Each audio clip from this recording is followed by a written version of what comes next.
Shalom, selamat malam rekan-rekan sepelayanan. Puji Tuhan karena kita dapat bersama-sama melalui community Sabda ini. Dan saya percaya dari masa ke masa kita terus diberkati melalui pelayanan community Sabda ini. Tema yang telah diberikan kepada saya ialah melahirkan generasi pelapis yang takut akan Tuhan. Pelayan Tuhan, pelayan yang seiman dengan saya. Perkongsian saya ini lebih banyak merujuk kepada pengalaman saya sendiri yang dibangun, yang dibimbing, yang dimuridkan oleh guru-guru saya semasa di sekolah menengah dan sampai di university. Dan ini sebenarnya menjelaskan kepada kita bahwa betapa pentingnya mereka yang berada di marketplace ini, mereka yang bekerja di lapangan ini, dimanapun ditempatkan, sebab mereka ini berada di sana untuk melayani Tuhan atau ada panggilan khusus untuk melayani Tuhan di tempat berkenaan. Nah,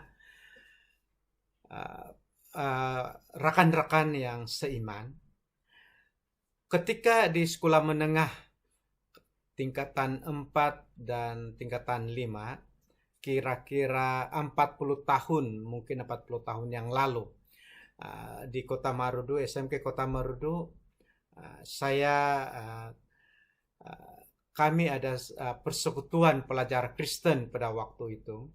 Dan jujurnya saya tidak tahu kalau persekutuan itu berdaftar ataupun tidak, atau secara formal berdaftar sebagai persatuan co-curriculum atau tidak pada waktu itu.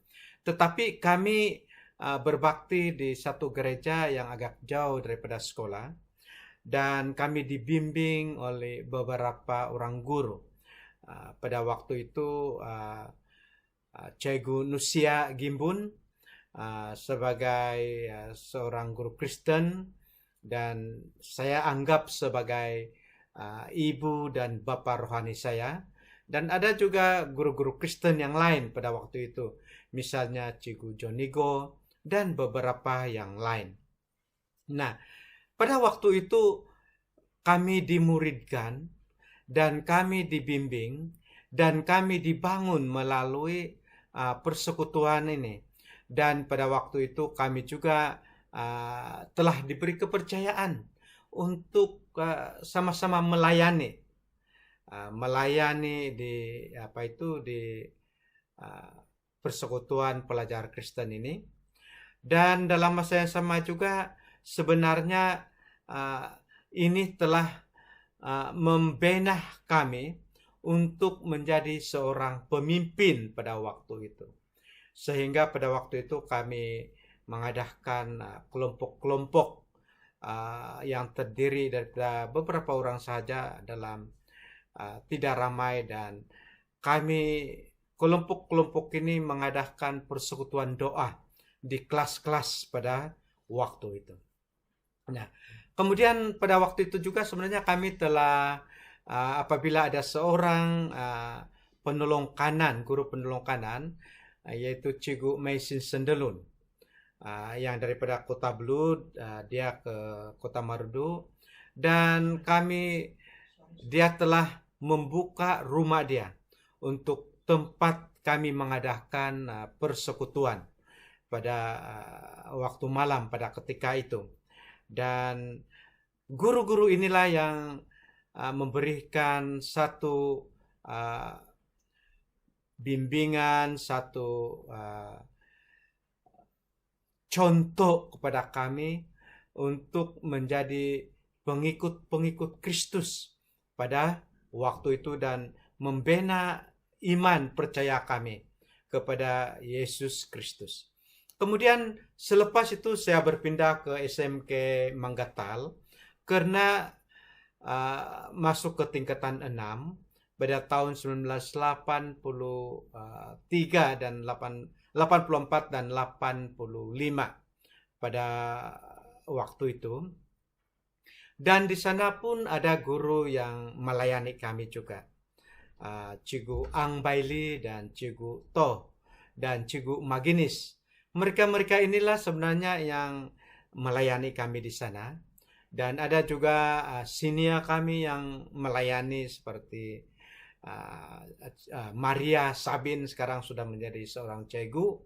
Dan kami mengadakan persekutuan di luar pagar sekolah di satu rumah yang ada di sana. Dan kadang-kala juga kami buat persekutuan di gereja BCCM dan gereja di Dewan Gereja Roman Katolik di Manggatal pada waktu itu.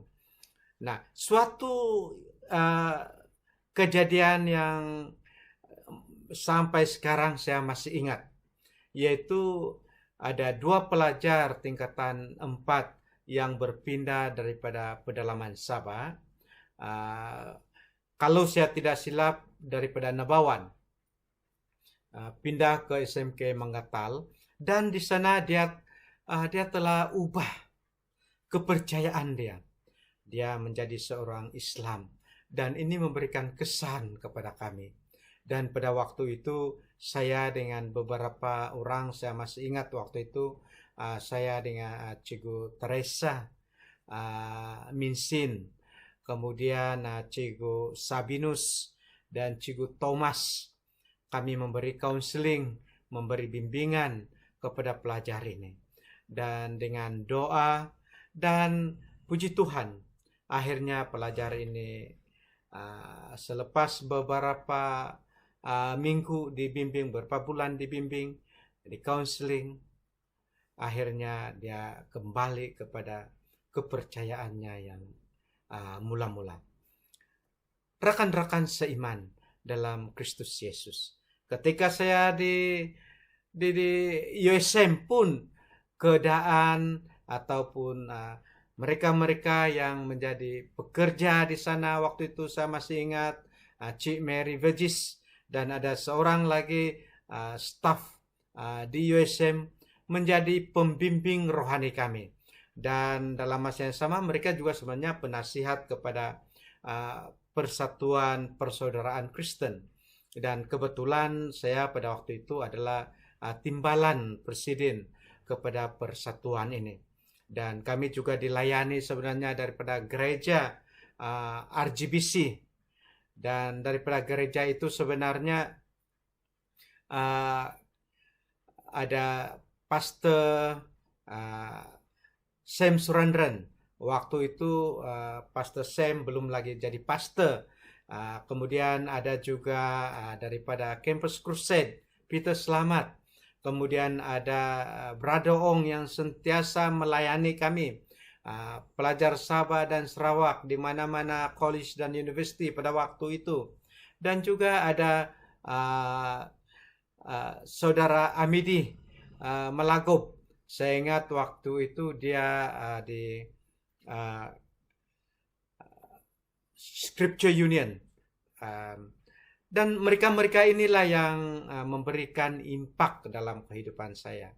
Begitu juga sebenarnya ketika di Kota Marudu, selain daripada guru-guru ini, ada juga daripada Campus Crusade, ada juga daripada gerakan penginjilan dengan bahan-bahan pelajaran yang tersusun, teratur, dan berterusan. Dan ini semuanya memberikan kesan kepada kehidupan rohani kami. Begitu juga di Manggatal. SMK Manggatal pada waktu itu bukan sahaja guru-guru yang terlibat, ada juga daripada gereja. Gereja-gereja mengambil kami atau membawa kami ke gereja. Ada kereta yang disediakan untuk membawa kami ke gereja. Dan pada waktu itu di gereja kami dilayani oleh pelayan-pelayan Tuhan. Saya masih ingat pada waktu itu Cikgu Edmund T. dan Cikgu William Pan sering kali melayani kami pada waktu itu. Nah,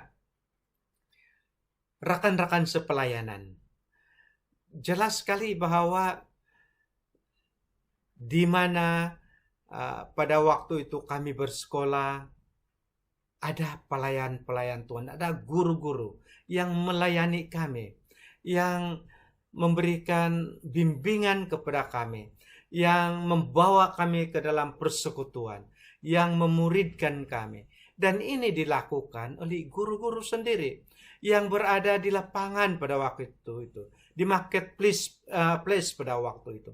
Inilah yang menunjukkan kepada kita bahwa betapa pentingnya peranan pekerja-pekerja yang telah diberikan kepercayaan oleh Tuhan untuk bekerja di sesuatu tempat itu. Nah, kalau kita lihat dalam Matius pasal 28 ayat 19 hingga 20, saya ingin baca begini bunyi dia. Karena itu, pergilah, jadikanlah semua bangsa muridku, dan baptislah mereka dalam nama Bapa, Anak, dan Roh Kudus. Dan ajarlah mereka melakukan segala sesuatu yang telah kuperintahkan kepadamu. Dan ketahuilah, aku menyertai kamu senantiasa sampai akhir zaman. Nah, dalam teks Matius pasal 28 ini ada 3 perkara yang kita dapat pelajari. Yaitu yang pertama sebenarnya, Tuhan mempunyai maksud khusus untuk menempatkan kita di mana kita bekerja pada masa sekarang ini. Apapun posisi kita, dimanapun kita ditempatkan, di bandar atau di luar bandar, di sekolah rendah atau sekolah menengah, Tuhan mempunyai maksud yang khusus. Kita dipanggil Tuhan bukan sekedar melayani di gereja. Iya, melayani di gereja itu memang bagus. Tetapi bukan sekedar di sana. Dan bukan sekedar 2 atau 3 jam dalam seminggu di penghujung minggu di gereja. Atau kita dibatasi oleh 4 tembok gereja itu sehingga kita tertutup untuk melihat pelayanan-pelayanan di luar. Khususnya pelayanan di mana kita ditempatkan. Nah, kalau kita lihat dalam 1 Korintus pasal 10 ayat 31 mengatakan, lakukanlah semuanya itu untuk Allah, untuk Tuhan. Kita dipanggil di sekolah, kita bekerja untuk Tuhan. Lakukan itu untuk Tuhan. Kemudian dalam 1 Korintus pasal 6, 19 hingga 20, kitalah yang merupakan bait Allah. Ini bermakna kita ini, tubuh kita ini adalah gedung gereja. Dari hari Isnin ke Isnin yang berikutnya, kita membawa hadirat Allah dalam kehidupan kita di mana kita berada. Karena kita ini ialah gereja, kita ini ialah bait Allah. Sehingga di mana kita berada, orang akan diberkati. Dalam konteks guru, di mana kita ditempatkan, mereka akan diberkati. Nah, kalau kita lihat lagi, sebenarnya kita sebagai guru-guru Kristen ini adalah berbeda daripada guru-guru yang tidak mengenal Tuhan. Sebab kita ini ialah anak-anak terang. Sudah tentu kita mempunyai komitmen yang lebih tinggi, lebih kuat, dan kita juga mempunyai karakter yang positif, sehingga orang melihat pun akan diberkati. Tetapi kita bukan sahaja mengajar anak-anak murid kita ini dengan pelajaran akademik, kita perlu mendidik mereka dengan soal-soal rohani, pendidikan rohani. Perkara yang kedua dalam Matius pasal 28 ayat 19 ini ialah Tuhan mau kita ambil langkah pertama, bertindak walau sekecil dan sesederhana pun. Tidak kira kita satu orang, dua orang di mana kita ditempatkan. Mari kita bertindak. Kalau tidak ada guru di sana, pasti yang berdekatan dengan sekolah itu, pasti ada orang-orang Kristen yang kita boleh berhubung. Kalaupun tidak ada, pasti ada murid-murid Kristen yang memerlukan bimbingan, yang memerlukan pertolongan. Jumpa mereka, bimbing, ambil langkah pertama. Kalau kita lihat dalam Yohanes pasal 4 ayat 35b, dikatakan, lihatlah sekelilingmu dan pandanglah ladang-ladangmu. Ladang-ladang pelayanan kita ialah di sekolah. Rakan-rakan telah dihantar di sekolah. Tempat yang tepat, ladang-ladang yang ada, ladang pelayanan, padi yang ada di ladang itu sedang menguning. Ambil langkah yang pertama. Jangan tunggu. Saya masih ingat ketika saya sampai di sekolah SMK Tulid pada waktu itu. Pertama yang saya ambil ialah saya berjumpa, memanggil pastor pada waktu itu untuk sama-sama berdoa. Saya cari. Lepas itu saya juga datang ke gereja, sebab gereja RC yang paling dekat di sana, dan saya datang di gereja itu berjumpa dengan pemimpin gereja dia, termasuk Father pada waktu itu. Saya bawa pelajar-pelajar yang tinggal di asrama. Kebetulan karena saya mungkin pengetua dan mudah untuk saya membawa mereka keluar. Saya bawa mereka ke rumah seorang rumah kampung dan mengadakan persekutuan di sana pada setiap hari Rabu, dan bilangan semakin bertambah pada waktu itu karena belum ada persatuan pelajar Kristen dan belum ada gereja yang mana kami bebas gunakan pada waktu itu. Dan akhirnya pada waktu itu saya dapati pelajar-pelajar ini apabila diminta untuk berdoa, mereka malu, tidak yakin, dan mungkin tidak tahu berdoa. Mereka juga tidak memiliki Alkitab. Walaupun mereka ini sebenarnya daripada keluarga Kristen, latar belakang keluarga Kristen. Dan akhirnya saya mengambil inisiatif untuk mendapatkan Alkitab. Saya dapatkan daripada gereja ISIB Bandaraya, dan saya juga dapatkan daripada gereja Anglican pada waktu itu, dan akhirnya adalah dalam kira-kira 100 Alkitab atau lebih kami edar-edarkan kepada para pelajar, termasuk juga kepada pengawal keselamatan. Saya bagi saja itu Alkitab pada waktu itu. Dan kita juga akhirnya mulahkan persekutuan pelajar Kristen secara rasmi. Maksud saya terdaftar di sekolah. Rakan-rakan sepelayanan. Mereka ini dari kampung tinggal di asrama. Dan mereka sudah atas nama Kristen. Dan saya dapati walaupun begitu banyak cabaran juga yang mereka hadapi. Karena cabaran-cabaran ini seperti yang kita tahu banyak tawaran-tawaran kepada mereka-mereka yang supaya meninggalkan kepercayaan atau meninggalkan iman mereka.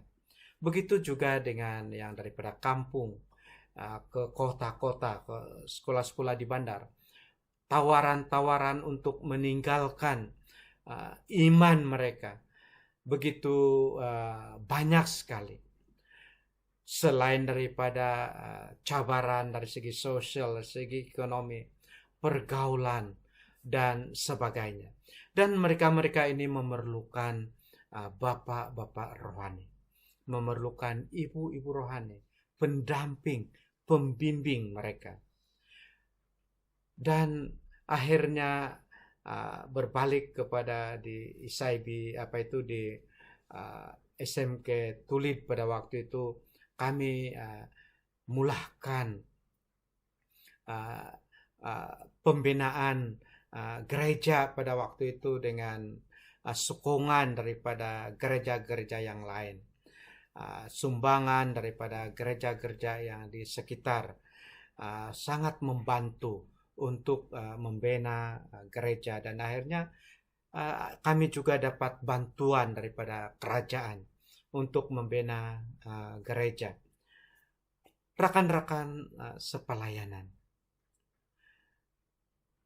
kita sangat percaya, dan saya sangat percaya bahwa kita sebenarnya adalah duta-duta Kristus di tempat di mana kita ditempatkan. Nah, perkara yang ketiga, yang terakhir sekali, ialah Tuhan menuntut kita untuk menjadikan mereka murid-murid ini sebagai murid Kristus. Dan Tuhan menuntut supaya kita mengajar mereka. Ini merujuk kepada suatu tindakan berterusan, pelatihan, bimbingan berterusan. Ada pelajaran yang tersusun. Ini sangat penting. Kenapa? Karena melalui pelajaran-pelajaran yang tersusun ini, kita akan dilatih. Pelajar itu akan dilatih. Dan pelajar itu bukan saja akhirnya menjadi murid Yesus, tetapi mereka juga akan mengajar mereka-mereka yang lain. Itulah yang berlaku dan dilakukan oleh guru-guru saya pada waktu itu. Waktu di sekolah menengah, waktu saya belajar, sewaktu saya di university, ini yang mereka lakukan. Mereka latih kami supaya kami dapat melatih yang lain. Nah, perkara yang penting sekali di sini ialah dengan latihan-latihan yang ada ini, kita iman percaya kita akan dapat berakar kepada Yesus Kristus sahaja. Dan sehingga cabaran-cabaran yang ada, godaan-godaan yang ada, tidak akan menumbangkan iman percaya kita atau iman percaya anak-anak murid itu kepada Yesus Kristus. Kesimpulan sekali atau akhir sekali daripada perkongsian ini ialah kita adalah pelayan Tuhan, dipanggil Tuhan, ditempatkan di suatu tempat, di suatu sekolah, di posisi tertentu untuk melayani Tuhan. Bukan secara kebetulan, tetapi Tuhan mempunyai maksud yang khusus. Kalau bukan hamba-hamba Tuhan, guru-guru saya yang mengajar saya dari sekolah menengah sampai university, membangun, membimbing iman saya. Pastinya tidak mudah untuk saya berdiri teguh, berakar di hadapan Tuhan. Tetapi karena kasih karunia Tuhan dan karena hasil bimbingan daripada mereka ini, akhirnya saya dapat meneruskan pelayanan itu seperti yang mereka lakukan kepada kami pada waktu dulu.